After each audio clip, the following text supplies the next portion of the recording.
जय हिंद पेंशनर बंधु, कैसे हैं। मुझे पूरी उम्मीद है अगर आप पेंशनर हो तो आपकी पेंशन सुचारू रूप से आ रही होगी, या अगर आप सर्विस में हैं, पेंशनर बनने वाले हैं, तो दोनों के लिए यह वीडियो बड़ा ही उपयोगी साबित होने वाला है। मुझे उम्मीद है मैं आगे की बात करूं इससे पहले आपसे विनम्र निवेदन है कि हमारे चैनल लिविंग हैप्पीली को आप सबसे पहले सब्सक्राइब कर दें, लाइक कर दें, और ये मेरा वादा है कि आपको आपके समय का 4 गुना कीमत आप यहां से लेकर जाएंगे। इस वीडियो में प्रमुखतः मैं यह सब बिंदु को कवर करूंगा कि एक पेंशन भोगी के पात्रता क्या क्या होती है, यानी कि उनके कौन कौन से इंटाइटलमेंट्स हैं जो कि उनके पेंशन सैंक्शनिंग अथॉरिटी के द्वारा दिए जाते हैं, और कौन कौन से सुविधाएं हैं, फैसिलिटीज हैं जो कि पेंशन डिसबर्सिंग अथॉरिटी के द्वारा दी जाती है। तो मूलतः इन्हीं दो बिंदुओं पर हमारा यह वीडियो आगे की ओर बढ़ेगा धीरे धीरे। तो सबसे पहले हम यही बात कर लें कि पेंशन का अर्थ क्या होता है। तो अगर आप पेंशन भोगी होंगे तो आप पहले से जान ही रहे होंगे, और अगर आप पेंशनर बने नहीं हैं, अभी सर्विस में ही हैं, कुछ ही समय के बाद बनने वाले हैं, तो सेंट्रल गवर्नमेंट के संदर्भ में अगर मैं बात करूं तो पेंशन की पात्रता कम से कम 10 साल पेंशन रूल के तहत सर्विस होना चाहिए। 10 साल minimum qualifying service, minimum eligibility period जो है वह 10 साल रखा गया। और फैमिली पेंशन के केस में, यानी कि विडो के एलिजिबिलिटी के लिए, या जो भी उनके स्पाउज हैं, उनके डेथ के 1 साल के बाद वो भी एलिजिबल हो जाते हैं फैमिली पेंशनर के, और 1 साल से पहले भी हो जाएंगे जब गवर्नमेंट सर्वेंट जो है उनका मेडिकल कराया गया है, यानी कि फिटनेस सर्टिफिकेट, मेडिकल सर्टिफिकेट लिया गया था ज्वाइनिंग के टाइम, तब 1 साल से पहले भी मृत्यु होने पर फैमिली पेंशनर का इंटाइटलमेंट हो जाता है। तो यह तो बड़ा ही बुनियादी बात है। अब मैं थोड़ा सा आगे बता रहा हूं कि 1 जनवरी 2006 से पेंशन का जो कैलकुलेशन होता है वो किस प्रकार होता है। इसको बोलते हैं इमोलमेंट। इमोलमेंट का मतलब यह होता है कि लास्ट बेसिक पे आपका क्या रहा है उसी को आधार मान के, और फिर दूसरा होता है एवरेज एमोलमेंट, यानी कि पिछले 10 महीने का जो आपका बेसिक पे आप ड्रा करते रहे हैं यह निकलता है। अब 2 वैल्यू आ गया, एक आ गया लास्ट बेसिक पे और दूसरा आ गया प्रीवियस 10 इमोलमेंट्स, 10 बेसिक सैलरी। अब इन दोनों में से जो भी ज़्यादा है, जो भी आपके लिए बेनिफिटेबल होगा, इसी को पेंशन के लिए कंसीडर किया जाएगा, और उसी का 50% ऑफ द इमोलमेंट कहलाता है आपका पेंशन। तो आज के समय में केंद्रीय सरकार के लिए मिनिमम पेंशन जो है 9,000 पर मंथ है। अलग अलग स्टेट के अलग अलग हैं, जैसे कर्नाटका गवर्नमेंट के 8,500 हैं। तो मिनिमम पेंशन लिमिट जो है 50% ही है, और मैक्सिमम जो है अभी 1,25,000 मैक्सिमम है, जो कि 50%, और मैक्सिमम आपका कैपिंग आ जाएगा। 1.25 लाख से ज़्यादा किसी का पेंशन अभी भारत में नहीं हो सकता। यह पेंशन डेथ के डेट का उस दिन तक आपको पेंशन मिलेगा, मरने के दिन तक का। अब अगला जो एलिमेंट आता है पेंशनर को जानना चाहिए वह है कम्यूटेशन। कम्यूटेशन के बारे में कई लोगों को दुविधाएं होती हैं, भ्रांतियां होती हैं। तो सबसे पहला तो यही बता दूं कि सेंट्रल गवर्नमेंट का जो अभी प्रेजेंट नियम है, इसमें वो 40% तक का कम्यूटेट वैल्यू करवा सकते हैं, लमसम पेमेंट उठा सकते हैं, अपने बेसिक पेंशन के 40% को उठा सकते हैं। इसमें अगर 1 साल तक यह ऑप्शन देते हैं तो किसी भी प्रकार की मेडिकल एग्जामिनेशन की ज़रूरत नहीं पड़ेगी, और उसके बाद अगर देते हैं तो उनको मेडिकल एग्जामिनेशन करना पड़ेगा कॉम्पिटेंट अथॉरिटी के द्वारा। अब यह लमसम पेमेंट जो मिल रहा है, कम्यूटेशन टेबल होते हैं, यहाँ मैं विस्तार में नहीं बताऊँगा, उस टेबल के तहत आपको मिलता है, जिसे कि CBP भी कहते हैं, जो कम्यूटेड वैल्यू ऑफ पेंशन कहलाता है। अब इसकी अगर फार्मूला कहा जाए तो यह होते हैं 40% multiplied by commutation factor multiplied by 12। तो यह आपका हो जाएगा कितना अमाउंट आपको मिलना है। और ये कम्यूटेशन फैक्टर जो होता है यह होता है रेफरेंस ऑफ एज का, कब आपका नेक्स्ट बर्थडे आ रहा है, और डेट वह जिस पर कम्यूटेशन एब्सोल्यूट बन रहा है, ये न्यू टेबल के द्वारा जो CCS table commutation of pension, ये रूल 1981 के द्वारा रेगुलेट होते हैं। तो यह तो कम्यूटेशन हो गया कि आपको अगर मैं बड़ा ही साधारण तरीके से समझाऊं तो कम्यूटेशन वह वैल्यू है जो कि आपके एडवांस में ही, यह है एक तरह का लोन ही है, और जिसके EMI को आप महीने महीने तक देंगे, 15 साल तक आपको कंटिन्यू देते रहना है। 15 साल, यानी कि जो कम्यूटेशन रीस्टोरेशन डेट है वह after 15 years, note from retirement, but ये काउंट होता है the first payment was made. अब कब मिला, हो सकता है आपको पेंशन स्टार्ट हुआ 2 महीने के बाद, साल के बाद, 6 महीने के बाद, या हो सकता है कई का रिटायर होते हैं और 2 दिन के बाद भी मिल जाता है। तो जो फर्स्ट क्रेडिट डेट है, क्रेडिट डेट प्लस 15 ईयर्स, आप ये भ्रांति में मत रहिएगा कि रिटायरमेंट प्लस 15, तो ये बड़ा ही अहम मुद्दा है जो आप लोग को अवश्य ही याद रखना चाहिए। अगला आता है रिटायरमेंट ग्रेच्युटी। यह पेबल होते हैं सारे रिटायरिंग गवर्नमेंट के लिए। अब इसकी चूंकि मैं पात्रता की बात कर रहा हूँ, एलिजिबिलिटी की बात कर रहा हूँ, तो रिटायरमेंट ग्रेच्युटी के लिए आपको कम से कम 5 साल की क्वालिफाइंग सर्विस की ज़रूरत होगी, तब यह लमसम मिलेगा। अब यह बता दूं कि ग्रेच्युटी कैलकुलेट कैसे होता है। तो यह 1/4 of a month basic plus DA मिलेगा। ये कितने मिलेंगे, तो हर 6 महीने के स्पेल के लिए, यानी कि अगर 1 साल में कह लें तो 1 साल में 15 डेज का जो बेसिक पे है आपका, और उसके जो DA होते हैं, यही दोनों वैल्यू अब जितने साल आपने किया है इतने से मल्टीप्लाई कर दीजिए 15 डेज के बेसिक और DA से। ये कौन सा बेसिक होगा, तो जो आपका पेंशन के लिए कंसीडर किया गया है, यानी कि लास्ट बेसिक सैलरी इमोलमेंट से। अब इसके भी कैपिंग है, यह 16.5 मंथ तक का ही होगा, यानी कि 33 ईयर्स ही मैक्सिमम ग्रेच्युटी के लिए लिए जाते हैं। चाहे आपका बेसिक कितना भी हो, चाहे आपका लेंथ ऑफ सर्विस 40 भी हो, 33 ईयर्स ही होगा। एक कैपिंग तो 33 ईयर्स याद रख लीजिए। दूसरा कैपिंग है जो पहले 10 लाख था, अब 20 लाख तक हो गया है, तो मैक्सिमम वैल्यू भी आपका ग्रेच्युटी 20 लाख ही होगा। तो यह तो हो गया सर्विस ग्रेच्युटी, यानी कि आप रिटायर होके जा रहे हैं सक्सेसफुली, तब आपको सर्विस। दूसरा ग्रेच्युटी होता है डेथ ग्रेच्युटी। डेथ ग्रेच्युटी अक्सर उनके फैमिली को या नॉमिनी को, नेक्स्ट ऑफ किन को दिया जाता है जब वो डेथ इन हार्नेस, यानी कि सर्विस काल में ही, सेवा काल में ही उनकी मृत्यु हो गई है। तो उसका दर कुछ अलग तरीके से होता है। अगर उनकी मृत्यु 2 साल के अंदर ही हो, यानी कि 1 साल के अंदर ही अगर हो गया, तो twice double of the basic पे उनको मिलेगा। और अगर 1 साल या 5 साल के बीच हुआ है तो उनको 6 टाइम्स ऑफ बेसिक पे दिया जाएगा। और 5 साल से 11 साल तक सर्विस करके अगर उनकी एक्सपायरी हुई है तो 12 टाइम्स ऑफ बेसिक दिया जाएगा। और इसी प्रकार अगर 11 ईयर्स से 20 ईयर्स के बीच हुई है तो 20 टाइम्स ऑफ द बेसिक पे उनको डेथ ग्रेच्युटी मिलता है। और 20 ईयर्स या उससे ज़्यादा हो गए हैं तो हाफ ऑफ इमोलमेंट, जो कि एवरी कंप्लीटेड 6 मंथ्स पीरियड के लिए है।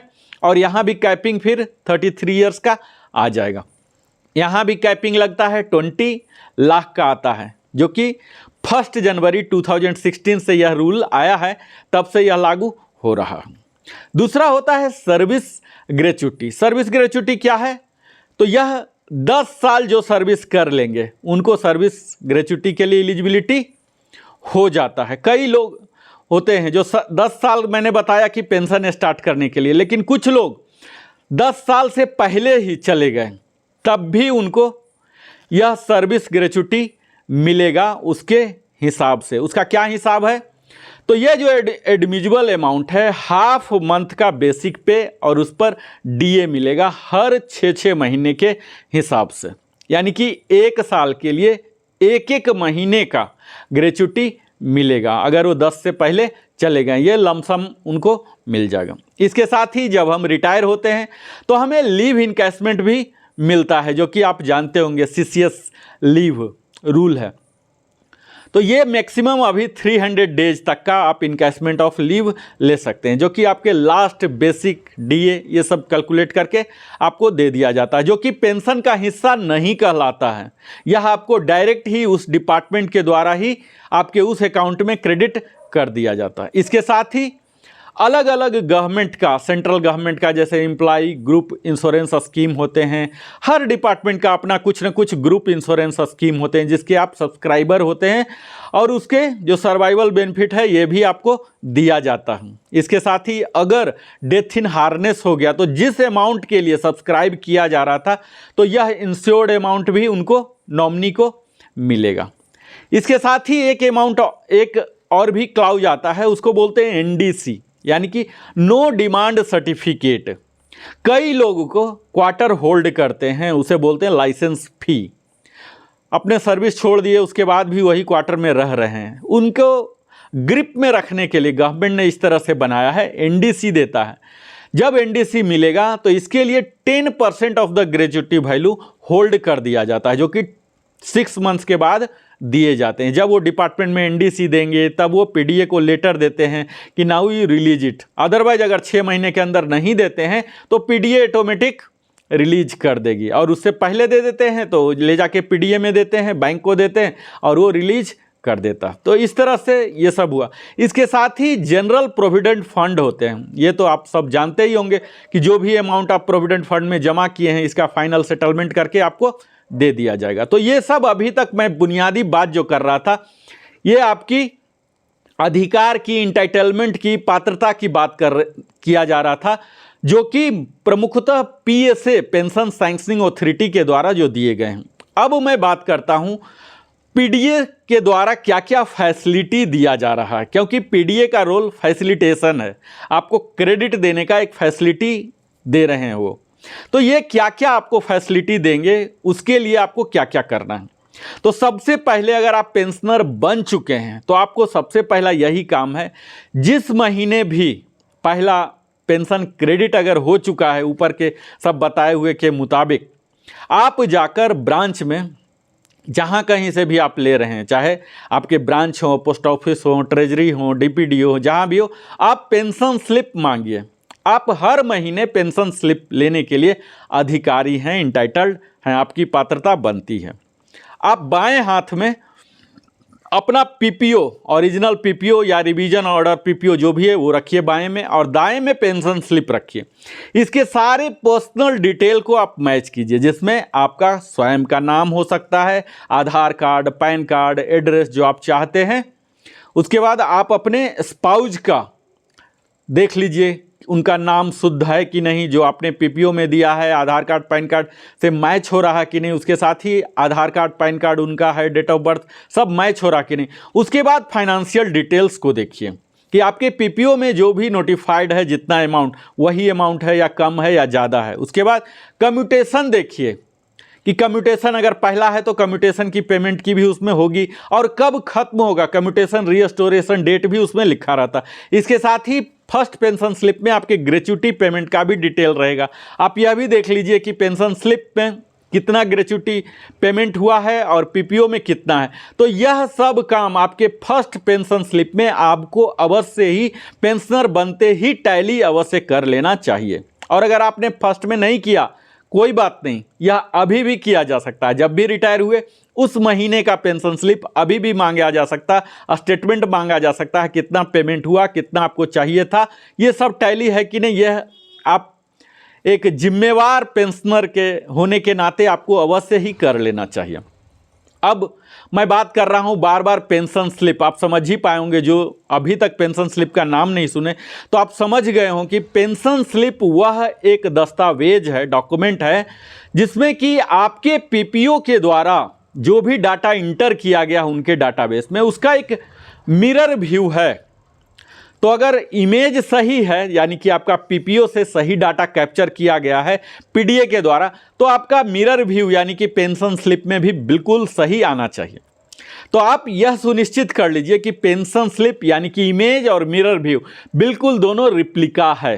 अगर दोनों रिप्लिका है तो बिल्कुल सही है, कोई घबराने की बात नहीं है। और अगर कहीं भी कोई एरर लग रहा है, मिस्टेक लग रहा है, तो आप इमीडिएट अपने शाखा को, जहां से भी आप पेंशन ड्रा कर रहे हैं, उस शाखा के नोटिस में लाइए कि यह चीज़ डिफरेंस है, इसमें करेक्शन की ज़रूरत है। अब विद इन ए मंथ हो आपको करेक्शन करके इन्फॉर्म करेंगे कि आपका करेक्शन हो गया, और अगला पेंशन स्लिप जो आएगा वो विथ करेक्शन आएगा। तो यह तो एक्शन आपको लेना। अब मैं बार बार पेंशन स्लिप की बात कर रहा हूं तो आप समझ रहे होंगे कि पेंशन स्लिप कहां से लिया जाए।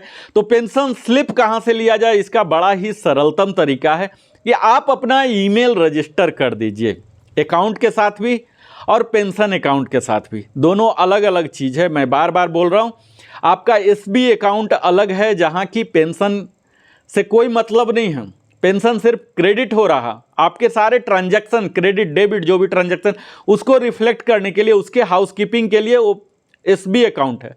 उस एसबी अकाउंट का यूज किया जा रहा पेंशन अकाउंट के लिए, पेंशन अकाउंट को क्रेडिट कराने के लिए। तो दोनों जगह अलग से रजिस्ट्रेशन होता है। तो आप सुनिश्चित कीजिए कि दोनों जगह आपके अपने एक्टिव मोबाइल नंबर का, जो रिसेंट एक्टिव है, उसे आप रजिस्टर कीजिए। ईमेल जिसे आप यूज कर पा रहे हैं करेंटली एक्टिव, इसे रजिस्टर कर ले दोनों जगह का। अब जब भी आप एसएमएस अलर्ट भी दे चुके हैं बैंक में, तो जिस दिन भी क्रेडिट होगा आपका एसएमएस आ जाएगा। इसके साथ ही उसी दिन, या कई बार होते हैं कि फर्स्ट और सेकेंड ऑफ द मंथ में, नेक्स्ट मंथ में पेंशन स्लिप ईमेल में आ जाते हैं। तो आप वहाँ से प्रिंट ले लीजिए, या प्रिंट भी लेने की ज़रूरत नहीं है। अगर आप वृक्षों को बचाना चाहते हैं तो आप सॉफ्ट में ही देख लें कि आपका हर महीना सही आ रहा है कि नहीं। दूसरा जगह है, अगर आप नेट बैंकिंग यूज कर पा रहे होंगे, जो कि मैं उम्मीद करता हूं, मैंने कई वीडियो बनाया है नेट बैंकिंग को प्रमोट करने के लिए, क्योंकि नेट बैंकिंग से आप अपने ईज से ही सारे काम कर रहे हैं। तो अगर नेट बैंकिंग यूज कर पा रहे हैं तो वहां भी पेंशन स्लिप आप जनरेट करा सकते हैं।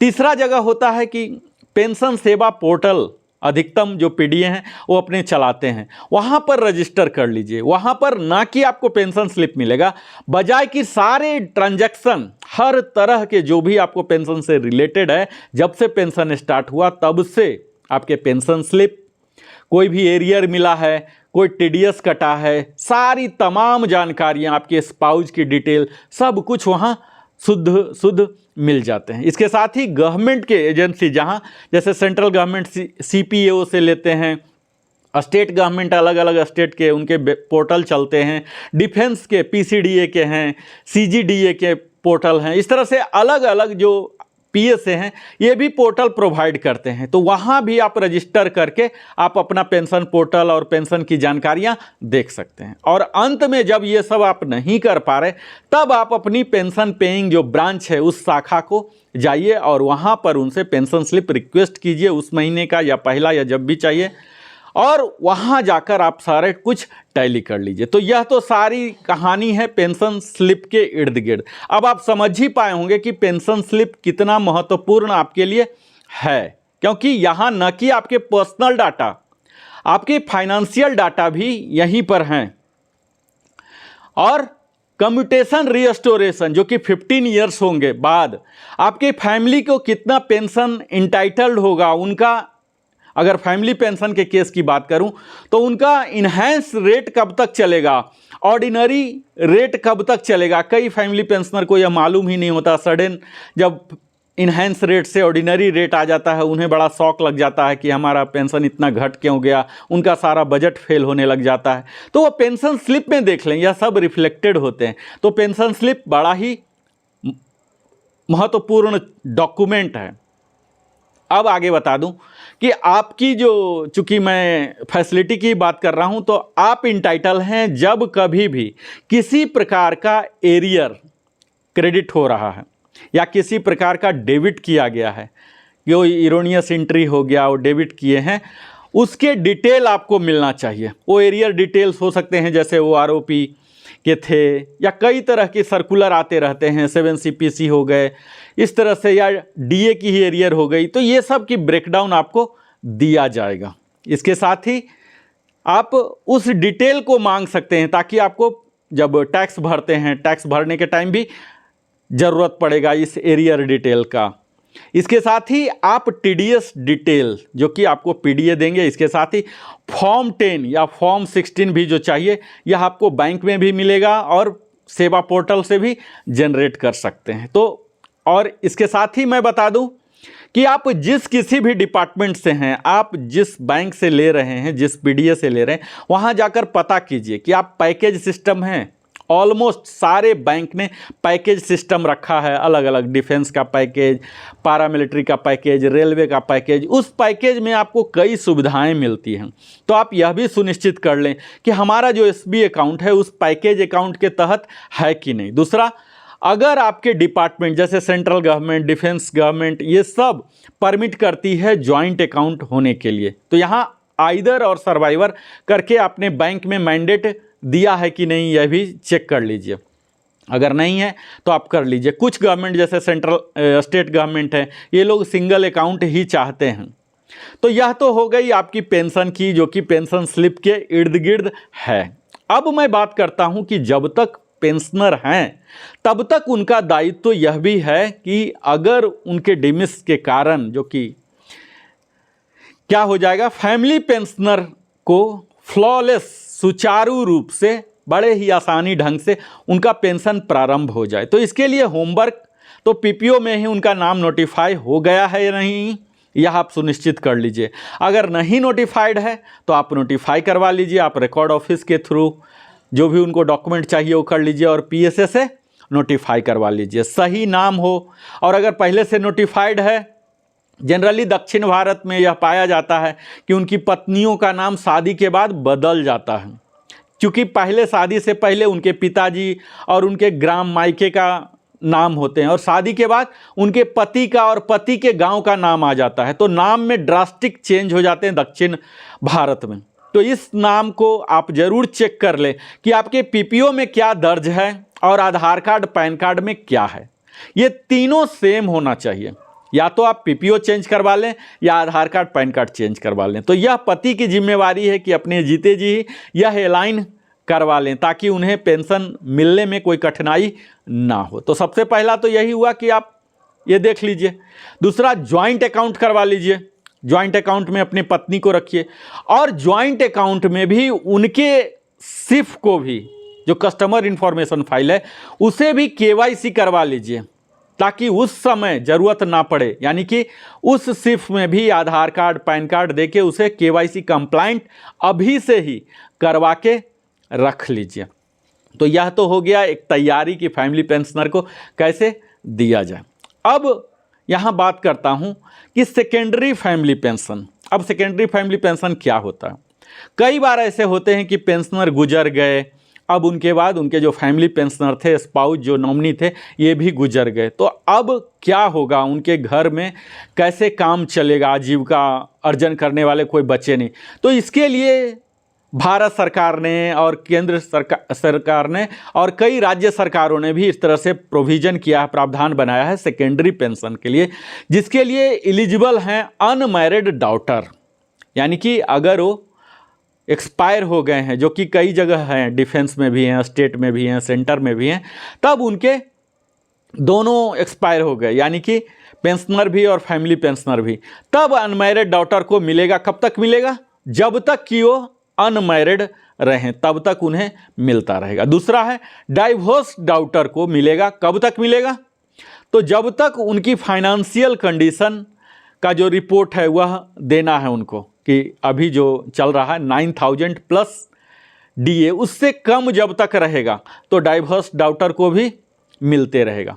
तीसरा है विडो डॉटर को भी मिलते रहेगा। उसमें क्या कंडीशन है? तो फाइनेंशियल कंडीशन रिपोर्ट देना, सर्टिफिकेट देना। कहाँ से यह मिलता है? तो यह रेवेन्यू अथॉरिटी देती है कि विडो डॉटर का और कोई सोर्स ऑफ इनकम तो नहीं है और वह 9,000 प्लस डीए से लेस होना चाहिए। इसके साथ ही चौथा जो सेकेंडरी पेंशनर के लिए एलिजिबल है वो डिसेबल्ड चिल्ड्रन है। अब इनकी पार्ट 2 ऑर्डर में एंट्री अवश्य होना चाहिए, यानी कि सीट्रॉल में होना चाहिए। और अभी जितने भी पीपीओ आ रहे हैं उसमें उनके संतान का, सारे संतान का नाम, आधार नंबर, एज और उनकी जो प्रेजेंट मेडिकल कंडीशन है, डिसेबिलिटी, ये सब भी मेंशन रहते हैं। पर होता क्या है, जब दोनों एक्सपायर हो गए तब उनका पेंशन इस पीपीओ मात्र से, उनका नाम होने से भी नहीं होगा। जब आप उस पीपीओ को गौर से पढ़ेंगे तब पता रहता, लिखा रहता है कि इनका पेंशन एलिजिबल तब होगा जब इनके नाम से सेपरेट पीपीओ जनरेट कराना है, सैंक्शन करवाना है। अब यह काम बड़ा ही मुश्किल लगता है, जिस पर कि गवर्नमेंट को और डिपार्टमेंट को विचार करना है। कि एग्जाम्पल ले लीजिए कि डिसेबल्ड चिल्ड्रन है, अब उनके पिता नहीं रहे, माता नहीं रहे, संजोग से कोई भाई बहन भी नहीं है, वो तो खुद कर नहीं सकते, मेंटली रिटार्डेड हैं या ऐसा कंडीशन आप एज्यूम कर लीजिए। अब उनका पीपीओ कौन नोटिफाई कराएगा, ये बड़ा ही मुश्किल होता। तो ऐसे कंडीशन के लिए जब तक कि गवर्नमेंट कोई स्कीम न ला दे तब तक उन पेंशनर को, फैमिली पेंशनर को ही उस दिव्यांग संतान के लिए ऐसा कुछ करके जाना पड़ेगा, किसी आदमी को यह बता के जाना पड़ेगा जो कि उनसे भी कम उम्र के हैं, काफ़ी कम उम्र के, कि ये सब प्रावधान है, कहाँ अप्रोच करना है। तो कहाँ अप्रोच करना, उनके हेड ऑफिस को, रिकॉर्ड ऑफिस को अप्रोच करना है। वो ये सब डॉक्यूमेंट मांगेंगे, वो सब डॉक्यूमेंट सबमिट करना है और फिर फॉरवर्ड होता है वो पीएसए को, तब वो सैंक्शन किया जाता है उनके नाम से, जिसमें अक्सर साल 6 महीने भी लग जाते हैं। हालांकि कुछ ऐसे डिपार्टमेंट हैं, इंडियन रेलवे या कुछ डिपार्टमेंट है, वो बड़े ही फास्ट सेकेंडरी पेंशन यहाँ तक कि महीने के अंदर भी वो नोटिफाई कर दे रहे हैं। इसके साथ ही हर पेंशनर को अपने टीडीएस की भी जानकारी होनी चाहिए।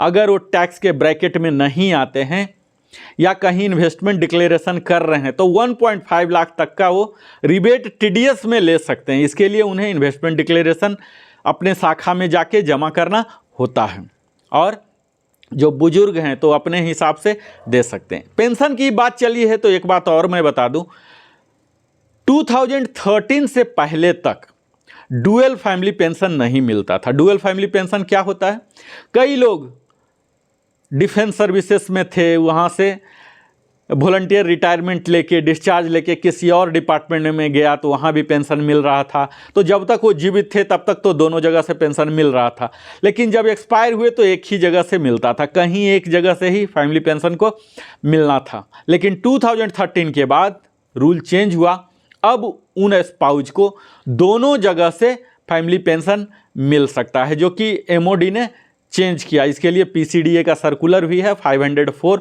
इसके तहत 24 सितंबर 2012 के बाद डुअल फैमिली पेंशन भी इंटाइटल हो चुके हैं। तो यह तो तमाम बात है जिसमें कि हमने बात किया पेंशनर की अधिकार के बारे में और सुविधा के बारे में। और हर पेंशनर का, चाहे वो किसी भी डिपार्टमेंट से रिटायर हुए हों, चाहे वो सेंट्रल गवर्नमेंट के हों, स्टेट के हों, डिफेंस के हों, ये बुनियादी बात उनको मालूम होना ही चाहिए। और अगर लगता है कि आपको कुछ वैल्यू एडिशन मिला है तो आप अपने मित्र मंडली में भी इसे शेयर करें, फेसबुक में, व्हाट्सएप में भी शेयर करें, ताकि उन्हें भी यह बुनियादी जानकारी पता चल जाए। और आप हमारे साथ निरंतर बने रहते हैं, जैसा कि मैंने इस वीडियो के प्रारंभ में विनम्र निवेदन किया कि अगर आपने हमारे चैनल को सब्सक्राइब नहीं किया तो अवश्य सब्सक्राइब करें। सब्सक्राइब करने से हमारा चैनल ग्रो होगा, जिससे हम बड़ी टीम लगाकर आपके लिए और भी बेहतर वैल्यू एडेड वीडियो ला सकते हैं, जो कि और भी ज़्यादा लाभदायक आपके लिए होगा। और आप अगर पसंद किए हैं तो इसे लाइक कीजिए, और सब्सक्राइब किए हैं तो बेल आइकन भी पुश जरूर कीजिए, ताकि हमारी हर वीडियो की नोटिफिकेशन आपको सबसे पहले मिलते रहे। और आप कुछ बताना चाहते हैं, पूछना चाहते हैं, पेंशन संबंधी कुछ भी चीज़ पूछना चाहते हैं, आप पूछ सकते हैं। यह वीडियो कैसा लगा यह भी आप लिख सकते हैं कमेंट सेक्शन में।